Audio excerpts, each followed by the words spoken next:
Hi everyone, this is Zarina at Healnlearn, and I'm welcoming again a very riveted guest, Holy Hydrogen Man, Greg Holy H. Man. hydrogen.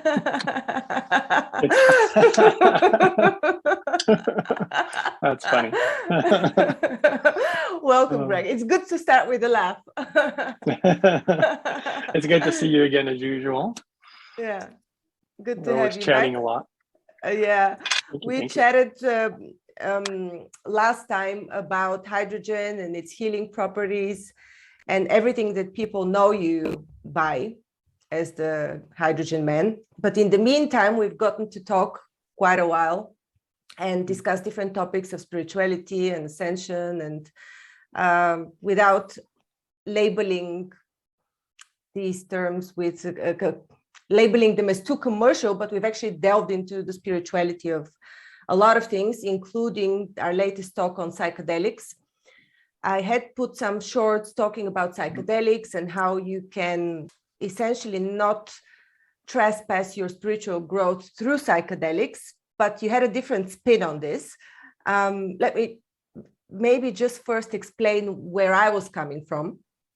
My idea about psychedelics was that it opens the door for people to have certain spiritual experiences, but it doesn't guarantee anything. So what you do from there, whether you choose to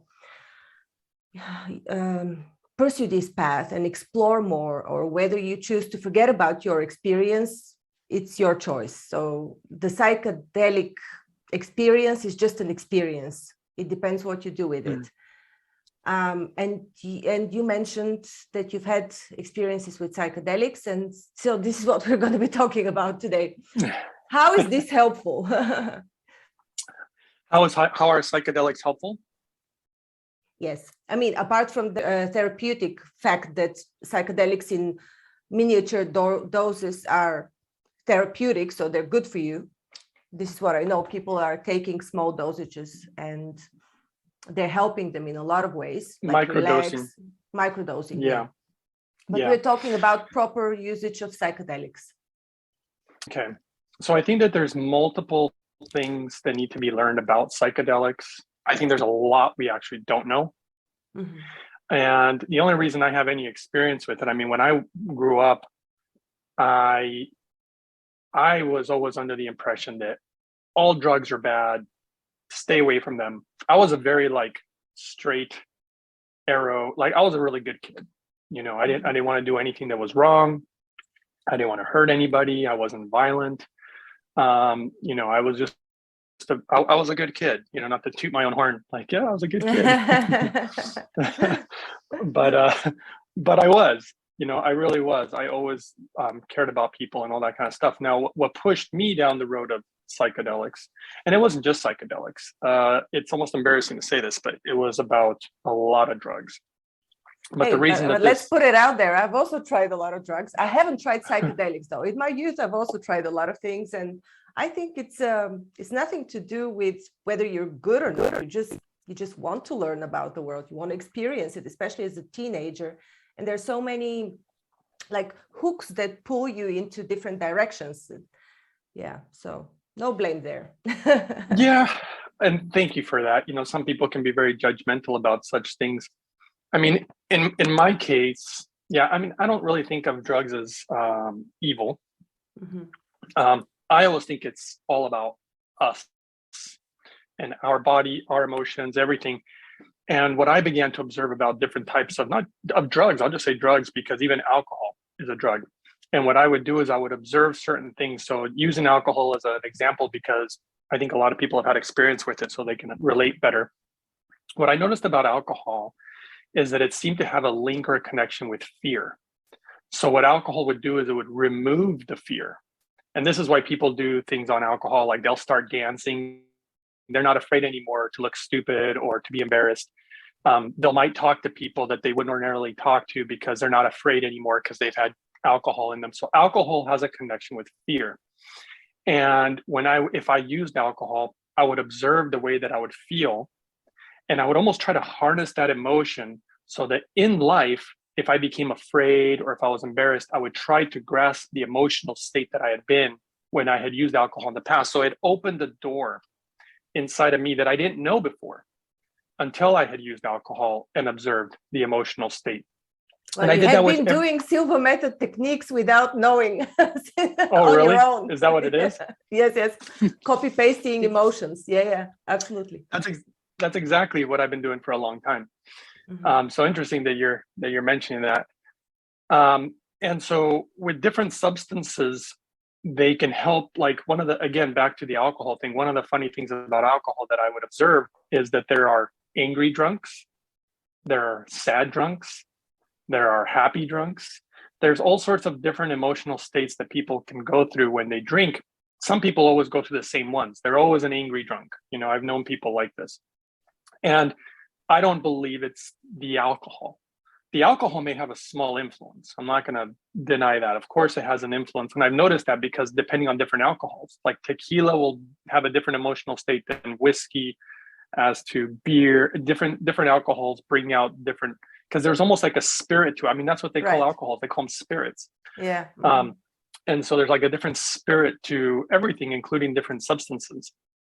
And so I would, again, try to observe this, but also with other people. And I noticed with myself, I was always a happy, loving drunk. I was never an angry drunk. I was always a happy drunk and a very loving drunk. One of the things that I would do is I would go around literally hugging everybody. I want to go around. I want to let them know, hey, I love you, and I want to give you a hug and just say hi, and things of that nature. So that was like my personality. You were a loving pest. Yeah. Oh no, this guy again. Sorry. And I don't, it's true. I don't want to be that guy, and I don't have to be. Like, it's not like I have no control and I want to go up and hug everybody. It's not that. For me, it's, I don't know. I just wanted to, I always like to make people feel relaxed too. Because in an environment where there's like a party and people feel like, uncertain, I want to let them know, look, sometimes I literally will make a fool of myself on purpose, because I'm like, look, I'm a bigger fool so you can relax, and I do that. I don't know why I do that, but I do that. So you were the most liked guy in the room doing that. Sometimes people, they don't like it, and I totally get it. I just wanted people to be relaxed, and I wanted to be loving. That's just what I did. And that's what comes out of me though, right? I mean, that's what's inside of me. And I noticed that removing that fear brought that out of me. But as time went on, at least this is more when I was younger, I was against all these things, very much against, drugs and alcohol and things of this nature. It wasn't until, what's kind of ironic is that I had a really difficult childhood, in the sense that I was incredibly, I can't even just say it was sad or depression. It was beyond sadness or depression. It felt almost like I was carrying other people's turmoil, or maybe even like, I don't want to say past lives, because I don't want to get into weird stuff like that, but almost like something I was carrying that had never happened in my life. Like, I had no reason to be depressed. I had no reason to feel this emotional pain that I would feel. And after a certain amount of time, I started trying to kill myself. I started trying to poison myself and do things that were really harmful to me, trying to end this life. And then I reached a point where, I kept poisoning myself and I never would die. And it was frustrating for me. And I probably wasn't helping my health, which I didn't value when I was younger. I didn't understand, right? And then eventually I reached a point where I'm like, I don't remember where it happened or how it happened, but some drugs came up along the way, and I always was either against them or even scared of them because I didn't understand them. And then I was thinking, why am I running away from this? It's like, you're trying to kill yourself. Why would you be afraid of drugs that might kill you? So then I just went totally off the deep end, and I started doing anything and everything that pretty much I could find, except for I would never put needles in my body. I never did that kind of stuff. But a lot of other substances. And the thing is, the difficult part is that you don't know the difference between something like tobacco or cannabis and alcohol, as compared to something that's more like cocaine or amphetamines or psychedelics, mushrooms, ayahuasca. Like these things are so different. They don't really, you're not going to have the impact that you may think you may be receiving from some of these things. But what's ironic is, here I'm doing these crazy substances, and one day just felt like it cracked me. I felt like an egg that cracked. And what came through, it felt like this depression or this terrible pain that I felt inside. When this thing cracked inside of me, like I felt like I cracked somehow. And it felt like something had shifted, something had changed. Because remember that all I could see was pain. Like when I saw pain, like I would look at a tree, a mountain, a person, like everything was ugly to me. Like there was no beauty in the way that I saw things. It was like a nightmare, but I was awake in this nightmare that had become my life. And all of a sudden you get a substance that changes your view on the world. And you're just like, whoa, that tree looks beautiful. Was this a new substance for you? The first time, did you realize this the first time that you used it? Yeah. Okay. What was it?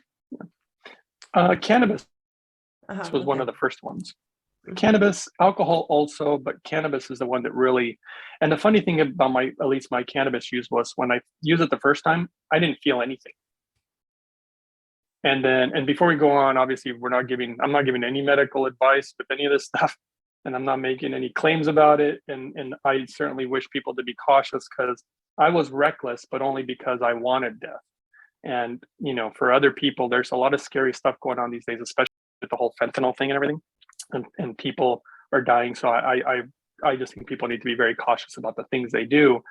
But in my case, the cannabis, the first time I didn't feel anything. Second time I didn't feel anything. I think around the third time I still didn't feel anything. And then finally, it just I really felt it the third or fourth time. And it felt like I was in a movie or something, And I still remember, laughing a lot. And I hadn't laughed, for so long. I hadn't smiled, for years, I had forgotten what joy and happiness felt like. And this was a reminder. And so for me, it was a good thing. In fact, one thing that I almost never talk about, but cannabis for me saved my life. It really helped me. And does that mean that I should be smoking all day, every day? Of course not. And do I do that? Of course I don't. But for me, it helped me in this moment in my life, and ultimately saved my life. And I felt very, this is where the guilt came in, because I felt like I was doing something wrong, and I was hiding it from my family. I was hiding it, from people. And it was tough, it wasn't very accepted when I was a kid, it was a long time ago, and it was definitely not accepted the way that it's more accepted these days in America. Still not accepted everywhere, but when I was a kid, it was bad. You had big trouble with that stuff. And so you started copy pasting emotions or states of being, or the way you saw the world while you were being in these states, maybe unconsciously even, or were you conscious about doing that? Oh no, I'm definitely conscious about it, because what would happen is you'd use it, you'd laugh, things would look pretty. And then later on, or the next day, all of a sudden you're back to not feeling that way. And so here I'm like, oh, what happened? How can I remember? How can I grasp this? And it took years to really figure out techniques that I would use for myself, and things of this nature. And then again, lots of different substances and lots of different states of mind. And viewing life. One thing that happened to me since I was little, I don't know why it happened, but I got the ability very early to be in somebody else's mind, as strange as that may sound. So it gave me a perspective on the world from other people's point of view. And that really, really impacted me as far as judging, be judgmental of others. When I saw not only what they'd been through, but I would feel it as if I were them, it just changed everything, because I realized that I probably would have gone down the same road. And so and then all of a sudden, you just don't seem to judge people as much. And so that was another huge aspect for me, but it opened so much in my mind and really changed me. I would have to revert to the Silva Method again, because this is exactly what happens when you're in alpha. So you're one of these, apparently about 10% of the whole population resides in this alpha state of mind. And all the time, or most of the time, as opposed to completely awake. So 10% of the population are able to perceive both the spiritual, the underlying currents, and the physical world. And So one of the things that people experience when I do groups, I'm not here to advertise my groups. It's just that it's relevant to what you're saying. Yeah. People experience non-judgment. They're simply unable to judge whenever they see somebody that is causing them trouble in their lives and that they hate or that is really pressing them. They actually see from their point of view, and they're able to understand their pain. They're able to like walk in their shoes, but like genuinely, and not simply, oh, I got you. Yeah. Yeah. No, and for me, that was a healthy thing, because I always remember reading and hearing things, especially when I was a little kid going to church, like, oh, you shouldn't judge others. And first I was thinking like, I don't judge others. But then if I start observing my own thoughts, sometimes you would notice some judgmental thoughts. And I'm like, oh, that's interesting. Why am I doing that? And so I really observed what I go through. And then I was like, I don't want to do that, but how can I get past that? And then eventually when I would observe that, I would get in other people's minds, and it would happen so fast. It would happen literally only for like a second or two. And in that 1 or 2 seconds, I felt like their whole lifetime. And it was so much in one moment, in one instant. And then all of a sudden I found that I wouldn't judge them.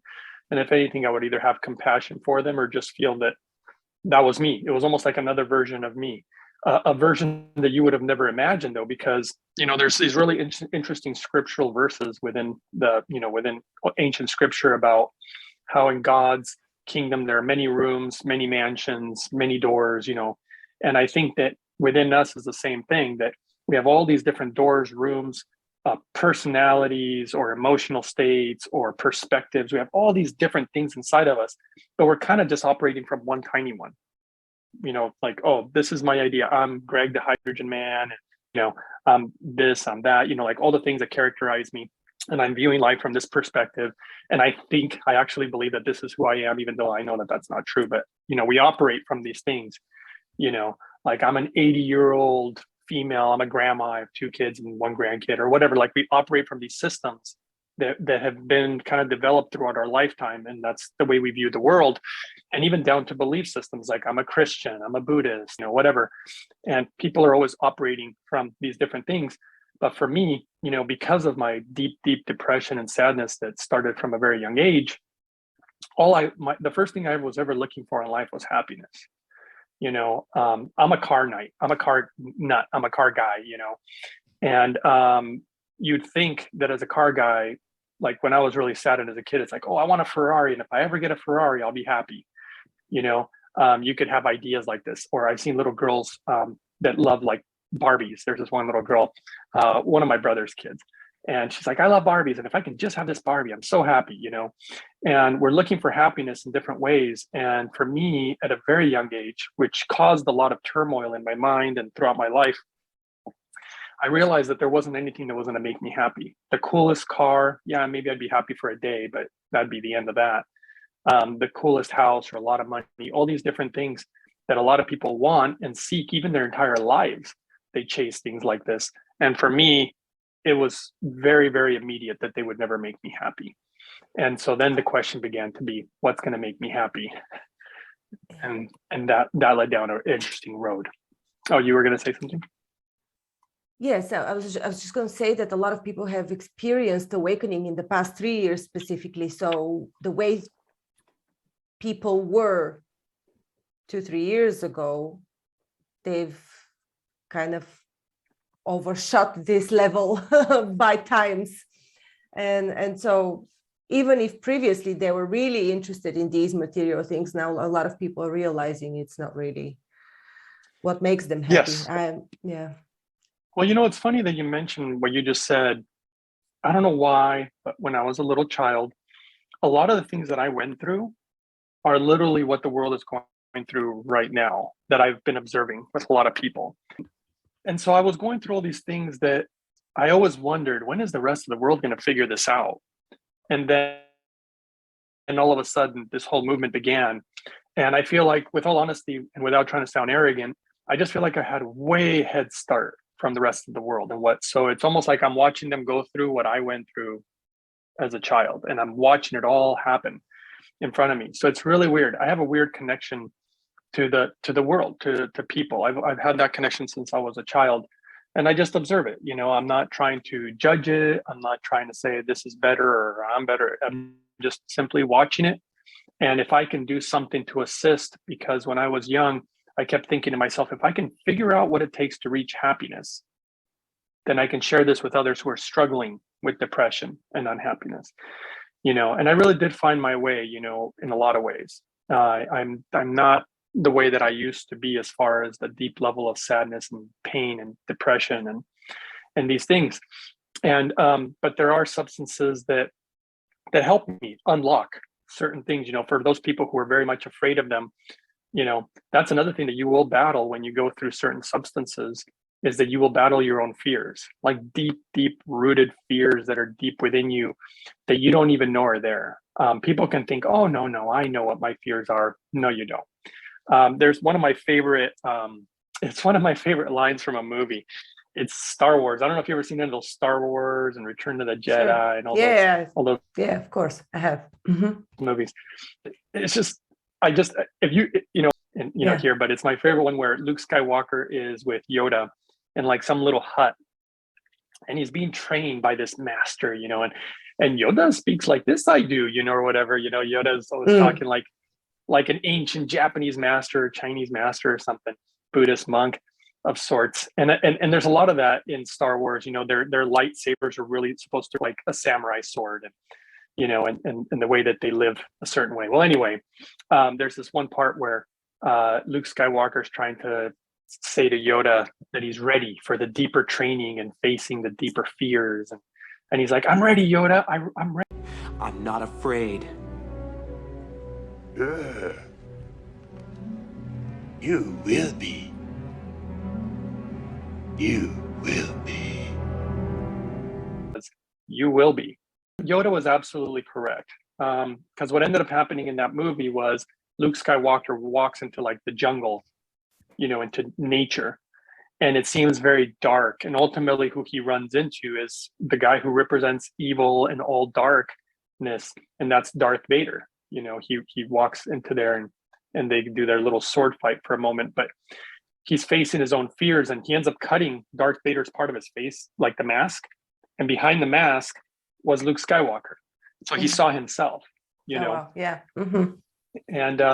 And we all have these deep-rooted fears. And I think what it really comes down to, even with a lot of the psychedelics, is, are you willing to face your own fears? Because you can take a psychedelic and just sit down and watch TV or hang out with friends, and you treat it as a party drug or just some type of substance that you're just messing around with. And I don't believe that's how you should use it. That's just my opinion. And when you go deeper with it, which is what happened to me, I would actually feel and this happened later in my life after using substances for years, I started feeling almost like a guilt of using the substance wrong, almost like the spirit of the substance began to speak to me, kind of the way the hydrogen has been speaking to me more and more as years go by. These substances would do the same. Just to jump in, I've had a similar experience with alcohol and with cocaine, actually, that the substance was not speaking to me in an spiritually educated way, but it lured me, and I felt this. It's as if some cunning luring and I said, okay, now that was it. Goodbye. But there was a point when I felt its cunning pull with both of the substances. So it's really like a voice is speaking to you. Yeah, it's the spirit, and it's like you take the spirit of the substance, but then you also have your spirit, and there's this like thing, this dance going on. So sometimes you feel your spirit, sometimes you feel the spirit of the substance, your mind's a little involved. So there's all these little things dancing around, and you have to kind of figure out and feel it all out. You can't think your way through a substance. The usually it comes from the heart and the spirit. That's how you navigate the spirit world. You don't navigate with your head. It's not like driving a car and I'm like, oh, I got to turn on this street. It's not like that. That's all logic stuff. And so I started having these emotional states and experiences. And boy, the one thing my spirit wanted to show me apparently was everything I do wrong, because I had so much guilt from every little thing. And I'm not even a bad person, but I'm talking like any little thing. I wish I could think of a good example, but it could be, I don't know. I can't even think of an example. I know that, I can't even think of one right now.